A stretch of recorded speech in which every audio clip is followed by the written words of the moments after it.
This show is brought to you by MTN. For your everyday moves, try this new MTN app. MTN, SA's best network. I'm Duncan McLeod, and this is the TechCentral Show, which is brought to you today by MTN Business. Visit www.mtnbusiness.co.za to learn more about their products and services. And we thank them for partnering with TechCentral to bring you these great interviews. My guest in the TechCentral studio in Johannesburg today is Alpheus Mangale, CEO of Seacom, the company that built, I think, the first submarine cable system along Africa's east coast.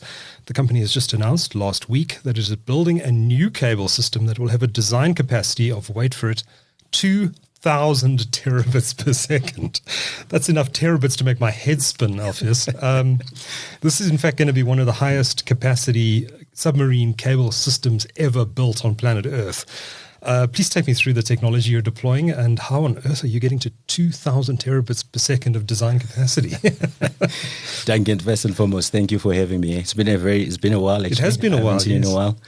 Thank you for having us here, and I'm really privileged to be here with you. My pleasure. I guess more privileged, in order to maybe before I answer your question, more privileged to be at the helm of Seacom as we almost kind of define the future of communications. I mean, that's really, really a real privilege.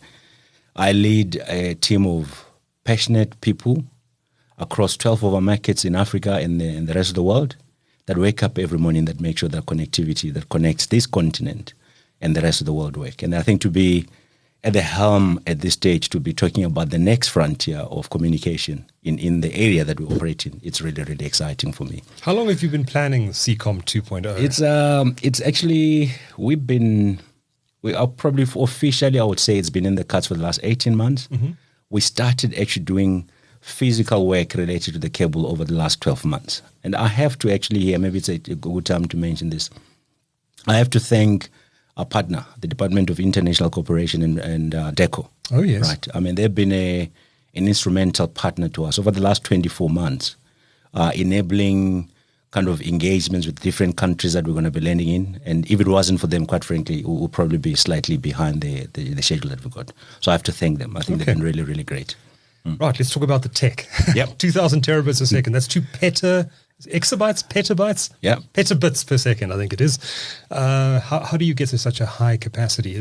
I know there have been huge advances in optical fiber technology in recent years, but even that seems like a huge leap forward. No, absolutely. I mean, just go back. I mean, it sounds like it's yesterday. If you go back 2009, when we launched the first subsea cable on the east coast of the continent, that was 16 years ago. Mm-hmm. At that point, I remember it. You remember that very well, right? With Brian Hurley. With Brian Hurley, and Dylan Ngawa, everybody else. I mean, one of the things that I should mention today, I'm quite fortunate that all of those individuals are still involved in the business. So I can still kind of tap onto their experience and knowledge that they've gathered for over many, many years. And I think that doesn't come very, very easily. So I'm quite fortunate to have their access today.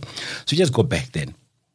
2009, when we deployed our cable, we had, the cable capacity then was roughly about maybe 2, 3, 4 fiber pairs. Mm-hmm.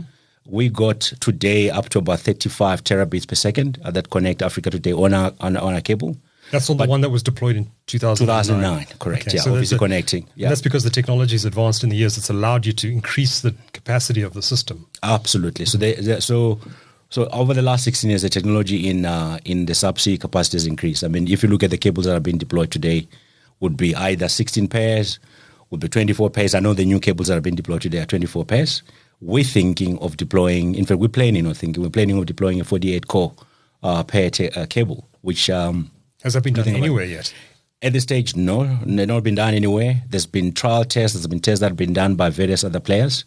In fact, I think you're probably going to get the first cables that will probably go into production probably sometime early next year. Mm-hmm. We may be one of the early adopters of that technology in this area. But I think maybe prior us, I think there might be other people that will do that. Definitely the hyperscalers are likely to deploy that technology before we do. So given just the advancement of technology, I think you might recall this, the optical technology started with TDM, time division multiplexing. Then you went to WDM, right, which was wavelengths. In fact, our cable that we have today, it's based on WDM, right? The new technology is SDM, spatial division multiplexing. Basically what, in a very simple terms, if you go back to the WDM technology, you would have on one single fiber line, you would actually have, I mean, the best analogy to look at it, you would actually have, you put more cars on one fiber, but those cars will be represented by different colors. Right? That's why you got wavelengths as different colors. Then in this SDM technology, you have multiple lanes that allows you to even put more multiple lanes on that. So now you can put 24 fiber pairs on one, and each of those fiber pairs, you can then run individual wavelengths. And a wavelength, you can get technology today, per wavelength, you can get up to 1.6 terabytes. So that's the reason why you get to that unprecedented amount of capacity that we're going to have. But that's amazing. 48 fiber pairs, 2,000 terabits per second. Where's all this demand going to come from? Actually, it's quite interesting. We've been doing some research. It's actually very well-known stats. If you look at the global internet traffic over the last 4 years, since 2020 to 2024, you look at the global internet traffic, it's probably more than doubled. Today, you're sitting at 2020, you're sitting at about 32 octabytes of traffic. Today, you're sitting at about 68. And that's happened over the last 4 years. Just not even thinking about AI. When you talk about AI, the amount of bandwidth that's going to be leveraged by actually using AI technology is going to be unprecedented. So you might argue that we are betting on AI, and absolutely right. In fact, AI is going to change the way the internet connectivity works today. I mean, you probably saw in our press release, we estimate that going to be more than 10 billion agents globally. And these are agents that's AI agents that you and I are going to use without realizing we're using them. That effectively talking to LLMs, going to fetch more data, increasing the LLM capabilities and going back to fetch. All of this is going to change. And all of that is going to generate a number of demands for bandwidth across the continent and the world. And more so, I would say, if you just come back into our continent, Africa, we're sitting with bandwidth growth in some of the markets today, like in Tanzania, international bandwidth is growing by 40%. In Kenya, 32%. In South Africa, it's about 20%. Also, if you go to the other part of the Indian Ocean, you're also seeing the same stats of bandwidth utilization going up. In fact, I would argue Africa today, according to stats, we are roughly about, our bandwidth growth in Africa is about 41% compared to the world, whereas the world is growing at 24%. So it is quite opportune for us to be deploying this infrastructure, not only to cater for the current bandwidth utilization and the increase that's happening, but to really future-proof the region for AI readiness and all of that. There's been a lot of investment over the last few years in submarine infrastructure around the African continent. We know Google has invested in the Equiana cable. They've just announced the Umoja cable. They're also involved in terrestrial infrastructure. Of course, Meta has announced, or they are in the process of building, the To Africa cable, which circumnavigates the entire continent. And there are other cable systems that have been deployed by major telecommunications operators.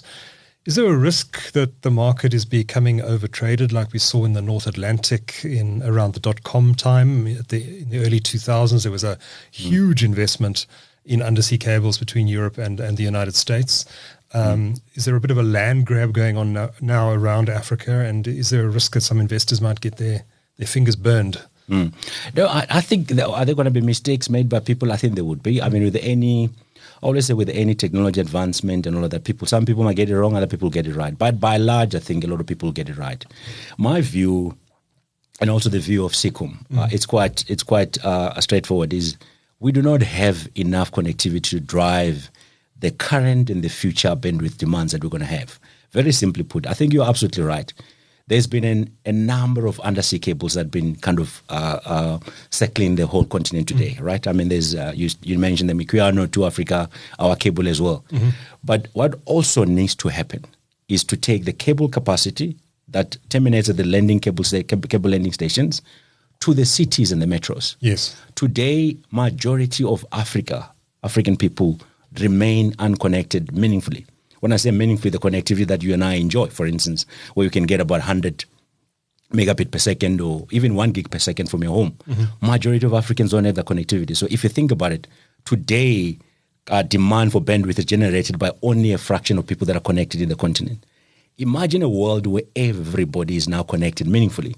where people can now generate videos, share videos with one another, and all of that. I mean, it was only probably about 2 decades ago when we started talking about video. We said video is going to be the mode of communication.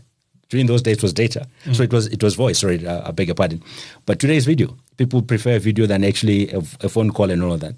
At that point, we thought we had enough bandwidth and everything else, but today, we actually depleted all of that. So the future, in my view, is going to require a lot of more bandwidth, not only terrestrial, subsea, and also if you then superimpose on top of that, the traffic that's going to be generated by AI. I was actually reading a stat now from one of the companies, I obviously won't mention the name of the company, is they're saying just between 2024 and 2025, traffic growth from you and I and from users to AI-generated services has grown 251%. So imagine when everybody's using AI. I mean, the traffic in other companies are even arguing that traffic alone has grown over 500% in the US and all of that. So a world where it's powered by AI is definitely going to require more bandwidth. Inferencing is going to require more bandwidth. AI agents are going to require more bandwidth. We now have AI talk to through their own protocols called Model Context Protocol. That protocol alone, just to talk to billions of agents, is going to create more bandwidth that's required on the internet. So I think the capacity cannot be enough, in my view. You mentioned the need for more terrestrial infrastructure.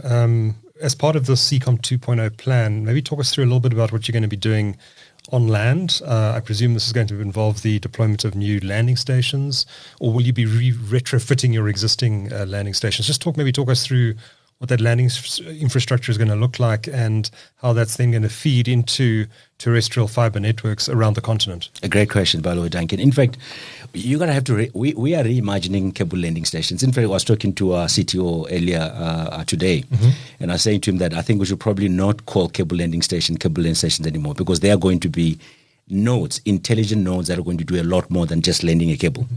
Whereas if you think about in 2009 when we landed our cable, at that point, it was the cable landing station. All we needed there was power, some racks to put in what we call submarine line termination equipment. Yes. And then you light up the fiber and then you then connect to the main cities. But now going forward with the AI coming online, you now have to reimagine the cable landing stations to become like edge data centers. So we can deploy GPUs. Certainly we're thinking of deploying GPUs at those edge data centers. Okay. Make sure there's enough power that come in and actually be able to do some processing without having to go to the main cities. So therefore it also reduces the bandwidth requirement from the cable landing station to the cities. You can now do distributed computing, distributed processing and all of that. So today our cable landing stations provide basic capability, but the future is definitely as part of Seacom 2.0, we are actually thinking of cable landing stations in a very different way. In fact, I see a world where you not only have cable landing at the station, but you also have what I call the receiver units of satellites. They will be closely located next to the cable landing stations, because from there you can pick up any communication, any data to through terrestrial networks and also to the rest of the world. So I think if you looked at cable landing stations like before, I think you're going to have to think very differently now because of the technology and everything that can be done there. So I presume you'll be using some of your existing landing stations and retrofitting those, but this cable's also following a little bit of a different route to last time. In fact, it's a bigger system than it was before, and there's a new leg that's proposed to run across the Indian Ocean, and you're also going to run a leg from the north coast of KwaZulu-Natal, where your existing landing station is, around the Cape and up to Angola. Correct. So that's going to require new landing station infrastructure. Have you decided yet where exactly you're going to place these landing stations and edge data centers? And if so, maybe give us a bit of detail about what you're planning. Absolutely. So I mean, we have a bit of an advantage here because we know the terrain very well. So we are going to definitely land in the countries that we are today. We're also connecting countries that we didn't connect on the first cable. Some of the countries that I've visited over the last 12 months, for instance, some of them are not even connected to the internet. So Seacom landing there for the first time. Such as? Like Eritrea, for instance. We will be, and I'll come back to that point now just to talk about that. I was actually in Eritrea about 2 months ago, as an example. So those countries today that do not even connect to the world are now going to actually either transit or connect to the world. And it's really up to the Eritreans to decide as to whether they want to connect the country to the rest of the world. So we will definitely going to leverage existing cable landing stations. We're going to be building new. And we're going to do this in partnership with other players. For instance, in my recent visit to all of these countries, There are telcos that operate in those countries, and other countries they actually would help us land the cable. We'll land there and they'll manage the cable on our behalf. Other countries will actually have to build our own completely new landing stations together with a mini data center to do that. So I would say probably it's going to be a combination of different models. Build our own where we don't have, retrofit the ones that we currently have in those countries that we're going to land in, that we currently land today, and also land with other partners in markets where it doesn't make sense to don't go and build another cable landing station. And like, for instance, in Europe and certainly in Saudi Arabia and also other markets, they have got this concept of kind of call it open access cable landing station, where you can have 4 or 5 cables coming into the same landing position. So we'll be leveraging a number of that capability as well. And that's where DERCO, I presume, has been helping you. Yeah, absolutely. So they've been helping us with stakeholder engagement. I mean, I can tell you the ambassadors for the African continent, the ambassador for the Middle East, the ambassador for Asia, and all of that, they've been absolutely instrumental in making sure and enabling stakeholder engagements with the Ministry of Communications, local countries, with the regulator, with some of the operators that are in fact in the countries today. In fact, you will probably know this. I think when you build a cable, to put the cable in the ocean is probably the easier part. It's really the easier part, given our experience. What takes a long time, it's actually to get landing rights and permits to actually deploy the cable. Once you get that out of the way, it becomes now an engineering capability that you're kind of faced with. You can now deploy cables as you feel. So and we decided to prioritize that phase of the project over the last 12 months. Myself and some of my board members at Seacom have been really traveling the world. In fact, I'm almost becoming a platinum member of one of an airlines here in less than 12 months, Duncan, which is not a good thing if you think about it. It's not a good thing if you think about it, but it's all because of all the travels that I've been making to all of these countries, talking to the Ministry of Communication in those countries, talking to the regulators, talking to our partners and all of that, and future partners. And quite interesting, in some of the countries, we thought we're going to land in one position. And when we speak to the countries, they say, no, have you thought about landing in 3 places? Instead of landing in 1, can you land in 3 places? I mean, that's really quite pleasing to see that there are countries that need this demand. It's not something that we just woke up in the morning to say we're going to do and then you build and everything will follow. Yeah. All right, Alpheus, we're going to throw up a map on the screen now, and this shows the proposed routing for Seacom 2.0. It's the red line you can see in the map. And those who remember the original routing, or the routing of the original cable, which is still obviously in service, it ran from the north coast of KwaZulu-Natal up the east coast of Africa. There was then a branch, I think, from Kenya to India. And then connecting to systems in South Asia. And, of course, then it continued up through the Red Sea and on to, I think, Marseille in France is where the landing was originally. Now, if you look at this map, you can see that there's a new leg completely running across the Indian Ocean past Mauritius and Reunion. Are you going to connect those 2 islands as well?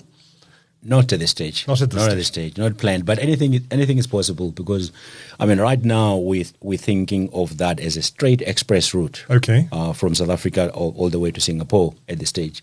We're not thinking of hopping into each of the countries. But as I mentioned earlier on, to say when you start talking to the ministries and you start talking to these countries, you actually have volunteers that come up and say, well, have you considered actually just having a stub that connects to us? Right. So I'm not going to say 100% no. There's a chance that we might end up connecting other areas, but at this stage, the thinking is we're going to have an express route there. And what's the thinking behind that express route to Singapore? Is that a bandwidth, but also, let me take a step back. In fact, if you look at the architecture of a cable, we thought about multiple things in terms of the design. In fact, in light of all the outages that we've had, I think you'll know this. Last year we had a number of outages.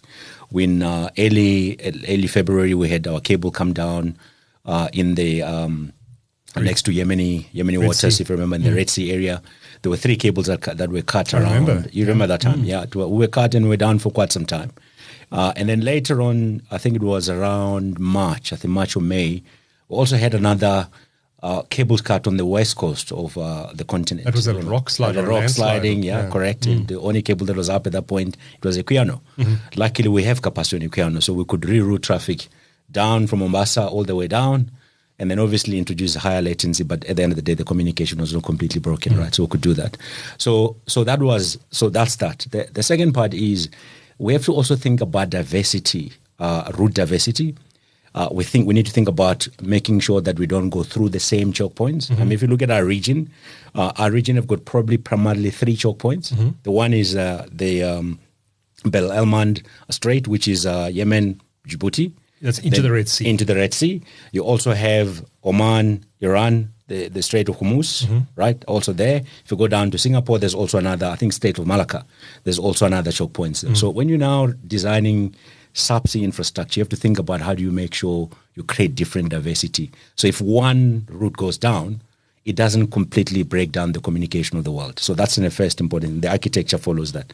Second is we actually have to think about you don't have cables that are concentrated in one location. So if one cable landing section goes out and it's got 8 landings, then which means communication is gone. So we need to think about how do we, if not landing, we don't land in the same cable landing station that 2 of the other cables are landing a different one. So if that one goes down, we have that. And also then think about creating terrestrial links that will also provide kind of resilience when things like that happens. Yeah, so the architecture is very, very different now. So it takes into account resilience, takes into account traffic growth in terms of international bandwidth, but more importantly is security and resilience. Yeah. And so obviously that's going to help with that route to the Far East and onto China and onto the cross-Pacific cable systems that run to the west coast of North America, which provide redundancy in the easterly direction to the current cable systems, which tend to run along the west coast and then up across the Atlantic to North America. But you're also extending this cable system around the south of South Africa, past Cape Town, and up to a landing station in Angola. Lobito, yeah, correct. Why that particular town in Angola?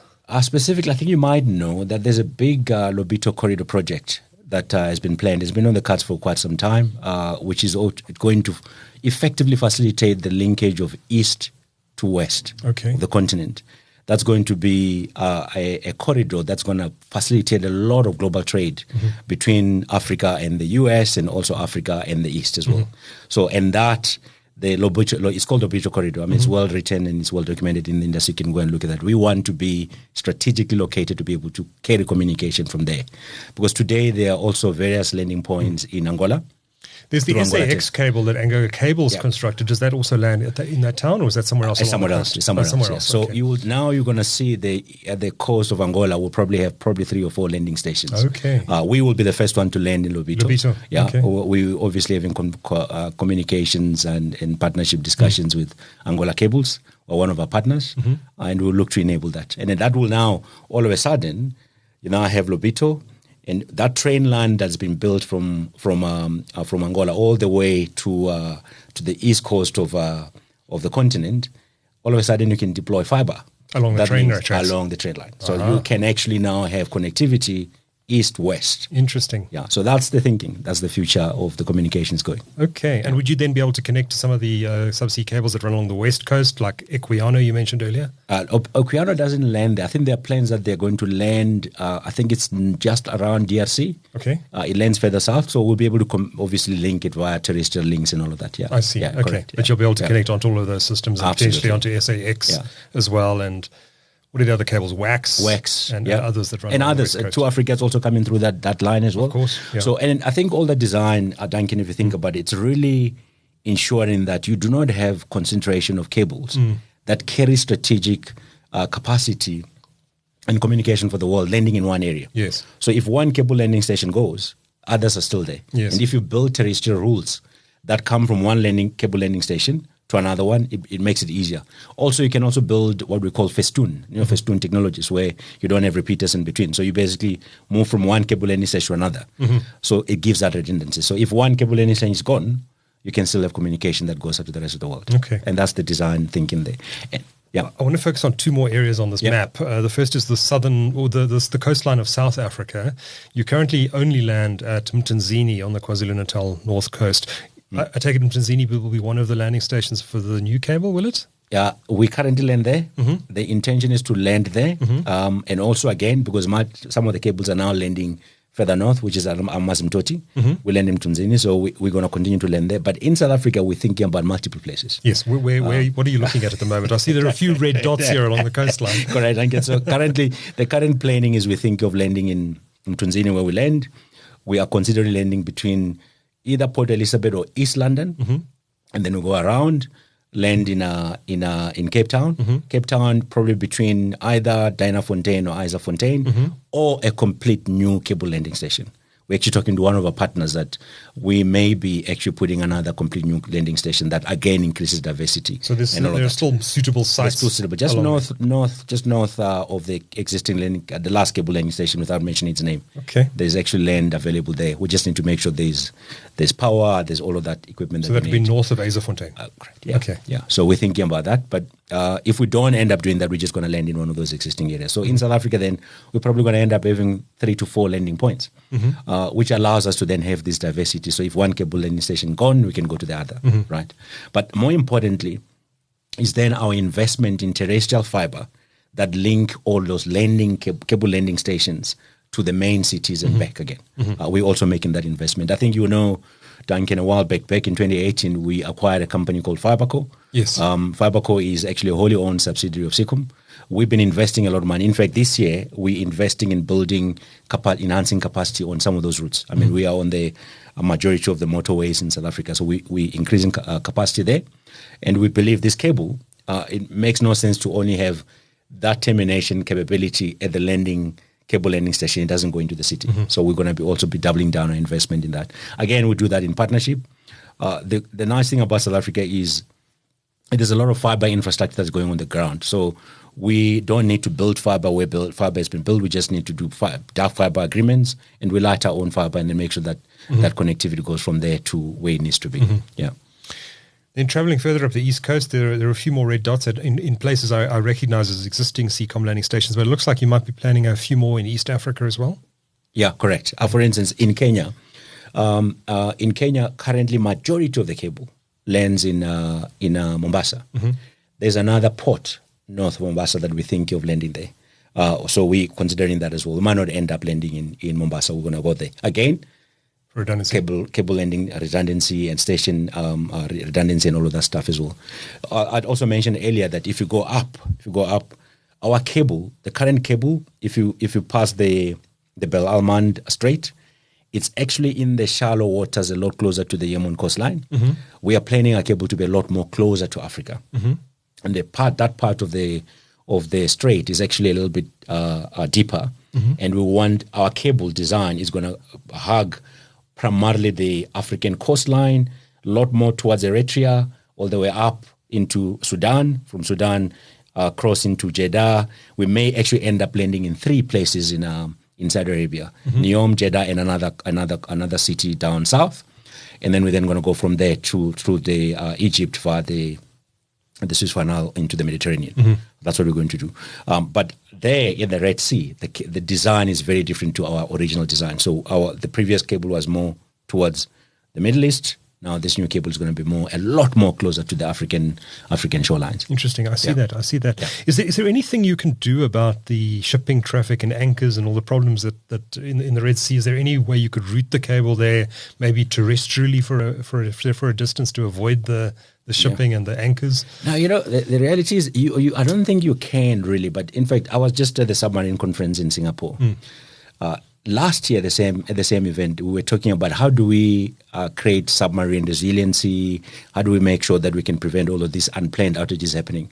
So now, cables are now going to be manufactured. Certainly, the cable that we're going to have will have sensors, sensor technology that will be able to monitor marine activity above your cable. That will give you alert to say, well, actually there's activity above your cable that your cable might be cut. And not only that, if you take that data from your cable, you use GPS coordination data, you will be able now to pinpoint which ships, which boats, which trawlers have actually impacted the cable. So in the past, submarine cables didn't have any really real-time monitoring capability. I mean, it was passive devices that were there. Now you can actually have active devices that will be able to generate kind of call it monitoring and surveillance traffic that allows you to be able to monitor. Are you going to get rid of ships and all of that? That's always going to be there. But it's how do you strategically position the cables so that they're completely away from the high routes where the majority of the ships and trawlers kind of go through. I do foresee that is not going to go away, Duncan. It's part of the business. Every now and then you're going to have a cable cuts. It is just that I think last year, if you look back, it was unprecedented. To have like 3 or 4 cuts in a year, it has never happened before. Yeah. So it basically, what it did though, it actually allowed the rest of the world to rethink how we actually plan submarine infrastructure. You may not know this. People talk about cloud, for instance, and I always joke with people when they talk about cloud, they look up. A cloud is not up, it's actually in the ocean. The submarine cables today, we carry more than $10 trillion of transaction on daily basis.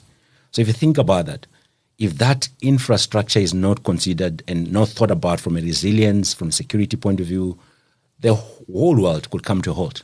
Financial markets can come to a halt. So the design of submarine cables now, architecture is changing to make sure we deal with resilience, we deal with active monitoring of activity above the cables, and also just normal cable erosion, and more importantly also to make sure that you deal with the potential cyber activities that might be in use. There was a fascinating article, I think in the FT or The Economist or one of those papers a week or two back that spoke about what might happen in the event that a third world war broke out and Russia was involved in hostilities against NATO and the Europeans. And the suggestion was that one of the first things Vladimir Putin could do would be to seek to sever the subsea cables that the Western alliance would rely on for communication ahead of those hostilities breaking out, or in the early stages of those hostilities breaking out. And I think that just shows how important this stuff has become, not only to business, but to the way that humanity communicates. And if there was a war, that this infrastructure is actually quite vulnerable potentially. Duncan, I'm not equipped to talk about war and all the other things. What I can tell you is I think digital infrastructure is quite important for the global connectivity, and all industry depend on it. If you disrupt digital infrastructure, whether submarine cable, terrestrial networks, the economies come to halt. I mean, I just to give you a good stats. When I mentioned earlier, cable got cut. It was early last year, right? Around February. That was because of the Houthi rebels who tried to sink a ship. It was because of a cable anchor that cut a cable together with other 2 cables. Yes. Right? I mean, the ship... It dragged its anchor. Right, correct. There were countries that were shut down from the internet for several weeks. They couldn't even get a restoration capacity because, remember, there are countries today that connect to the world via another country, especially in Africa because we've got so much landlocked countries. So not all countries in Africa enjoy the coastline. So like, for instance, if you look at Lesotho, look at Uganda and all of those, they connect via other countries. So if you take out those infrastructure, you can't do balance of payments, you can't do settlements, you can't do all of that. The economy runs to a halt. So I think submarine infrastructure really has become strategic assets that not only us as cable operators have to worry about. Governments and forums, industry forums have to worry about creating and making sure those environment is secure, because all of it depends on it. Without submarine cables, you won't have cloud. Without submarine cables, you won't have financial services. Without submarine cables, you won't have AI. I mean, AI today, we think about AI. When people talk about AI, they think about just the interface that we've got. But there's a whole lot of platform and architecture underneath that's supported by this infrastructure. No, we're completely dependent on it. Correct. So you are absolutely right. How will the wars be fought in the future? Yeah. Probably not only arms, but it could be communication infrastructures. Yeah. Your existing cable system, how many years of life is left in that, and do you start to decommission that once the new cable goes live, or do you still see it having years of life in it? So on average, submarine cables would have a lifespan between 20, 25. Others are stretching it out probably 27 to 30. We think our cable has got a lifespan of about 25 years. We are on the 16th year now, which means still a good decade ahead. Still a good decade ahead. Yeah. We're doing. The commercial models of capacity. Either you do what we call indivisible rights of use, which is IRUs, or you do what are called multi-recurring contracts that you have with people. So now, when we launched the cable 16 years ago, we would sign IRUs that were 20 years or 25 years. Now you can't sign IRUs that long now. You can only sign maybe 10 years IRU and all of that. So we anticipate our cable we're gonna decommission it around 10 years or 9 years from now. We still believe there's still some headway to go on that. Hence the reason why we're planning Seacom 2.0 now. We will get to a point where Seacom 2.0 becomes live. We cut over clients from the existing cable to the new cable gradually. And other clients might choose to remain there because the pricing model might be different. Okay, it becomes cheaper. It becomes cheaper to be on the older cable, provided we keep it. In fact, I was quite impressed when I was in Singapore last week.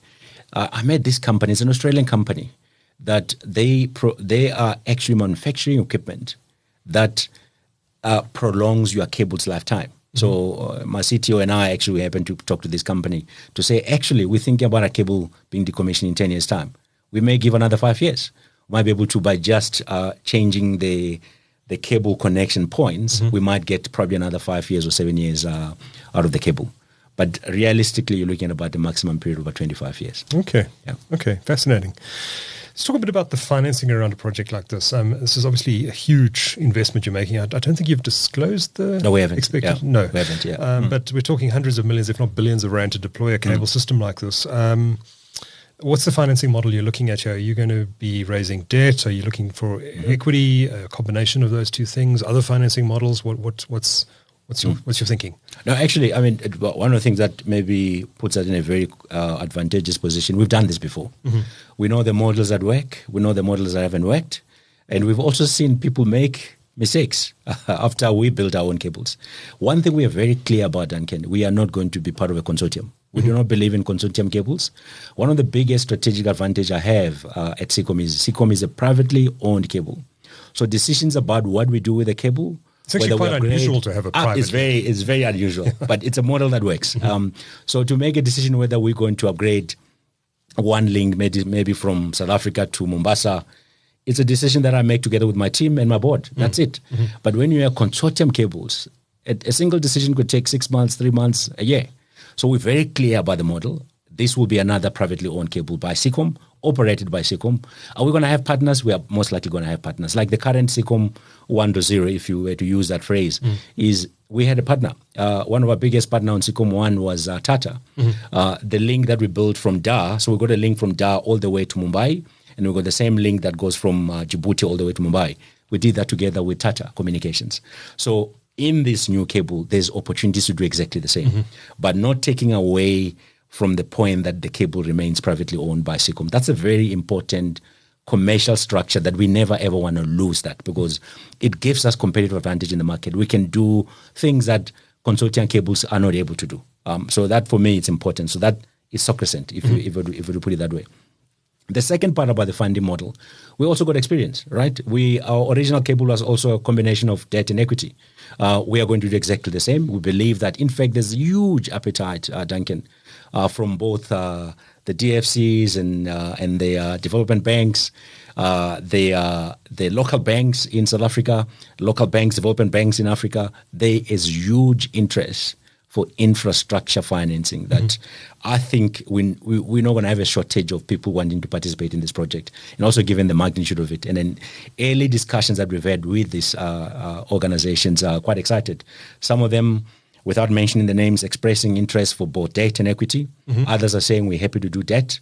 And others are saying we're just happy to be part of the project. Wherever you need us, we'll be able to do that. So very, very exciting. And I think also what maybe gives us an advantage here, Duncan, is we've proven the model. We've done it before when people thought maybe we're never going to do it. So I think there's faith and there's a proven track record, and these large development banks and finances know that Seacom is good for the money. We've been able to do that successfully. And are your existing shareholders on board? I'm thinking of the likes of Remgro, Convergence Partners. Are they also on board for this investment? I'm quite lucky that it's not often that you see that the original shareholders of what has started as a project, if you go back. I mean, Seacom really started as a project in 2009, was to do that. All our shareholders are still in Seacom today. It tells you a number of things. One, they are happy to run they run the course. Secondly, they believe in the current and the future position of this organization. So I'm quite chuffed about that. And I think obviously it's going to be up to them as to whether they're going to be on the next wave of technology evolution. But what gives me comfort is Seacom 2.0 has been planned and is worked on given their mandate that are given to me and all of that. So I'm excited about that. Okay. Before I let you go, let's talk a bit about the timelines around Seacom 2.0. Where are you in the process at the moment? I know there's a whole long list of things that any new submarine project has to go through, and one of those is doing a survey of the seabed. Another is appointing a contractor to lay the cable for you. Where are you in all of that process? This, Duncan. These projects are multi-year projects.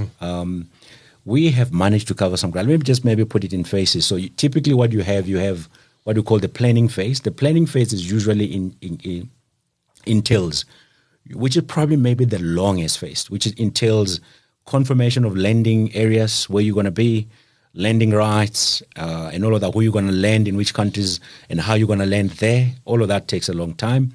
Then you to do marine surveys. The good thing for us is we know the terrain. So we have got a historical data of marine survey of where a cable currently goes.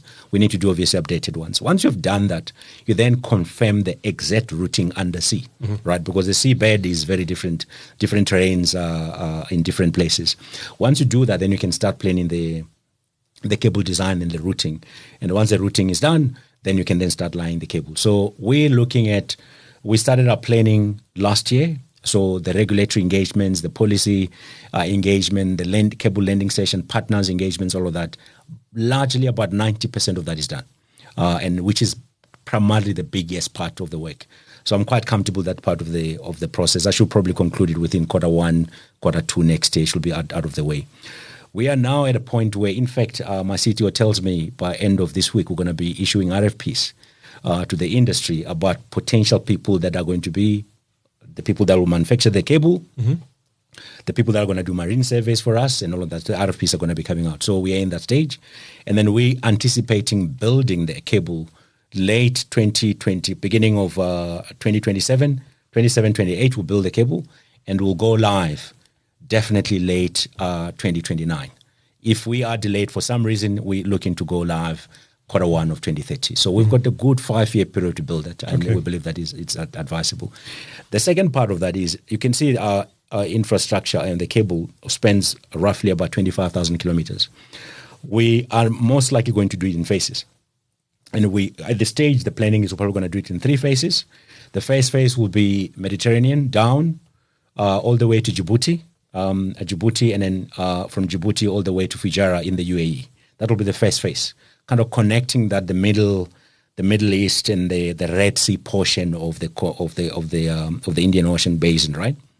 And the second phase will then be taking it from Djibouti all the way down to Lobito, which is the South African around South Africa. And the last phase will then be this part around South Africa to Singapore to then India, Pakistan back to the UAE. So it will be multiple. So other phases will probably be ready way before that, and I think before 29 to 30. Yeah, correct. Yeah. Okay. So then we'll light as we, with the builder of cables, you are able to light other areas before other landing stations can be connected. Right. So that's the thinking. Okay. So by end 2029, early 2030 at the latest, correct, the entire system will have been commissioned. Correct. That's what we're looking at. Yeah. Okay. Absolutely. Okay. That timing might change. It changes depending on a number of other factors. Yes. You might find that maybe your planning says you're going to land in this cable landing station, only to find that maybe once you start doing the detail work of surveys and all of that, you might decide to land in a different place, which means that might introduce delays. But certainly our planning is by 2030 we should be live. Yes. In fact, one of the reasons why we want to do that, I think that the Saudi Arabia it's hosting the Soccer World Cup 2030. Oh, yes. We want to make sure that by the time they do that, we become also one of the strategic partners to carry that live football content out of Saudi Arabia to the rest of the world. So hence also that timeline. Okay, fantastic stuff. Alpheus Mangale is a CEO of Seacom. Incredible project. Thank you for sharing all the details with TechCentral's audience today. It is much appreciated. Duncan, thank you very much. Thank you for having me here.